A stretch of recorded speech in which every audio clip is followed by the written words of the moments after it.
உருவ பொம்மையை எரித்து அதை காலால் உதைத்து அண்ணாமலை விமர்சித்ததற்கு அதிமுகவினர் எதிர்ப்பு தெரிவித்து வருகின்றனர். அண்மை செய்தியாக பார்த்துக் கொண்டிருக்கிறோம். இதுகுறித்த கூடுதல் விவரங்களை எமது செய்தியாளர் சரவணன் வழங்க கேட்கலாம். வணக்கம் சரவணன், இது குறித்த கூடுதல் விவரங்கள். வணக்கம் சுகன்யா. தஞ்சாவூர் மாவட்டம் கும்பகோணத்தில் பாரதிய ஜனதா கட்சியின் மாநில தலைவர் அண்ணாமலையின் உருவ பொம்மை எரித்து அதிமுக ஆர்ப்பாட்டம். நேற்று பாரதிய ஜனதா கட்சியின் மாநில தலைவர் அண்ணாமலை அனைத்து இந்திய அதிமுக கழக பொதுச் செயலாளர் எடப்பாடி பழனிசாமியை தரைக்குறைவாக பேசியதை கண்டித்து திமுக தொழில்நுட்ப பிரிவு அணியினர் இன்று உச்சிப்பிள்ளையார் கோயில் அருகே அண்ணாமலையின் உருவ பொம்மையை பெட்ரோல் ஊற்றி எரித்தனர்.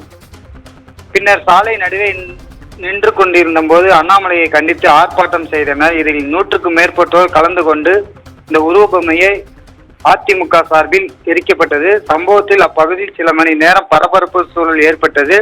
இதனால் பெரும் பரபரப்பு கும்பகோணமே நிகழ்த்தியா இருக்கிறது.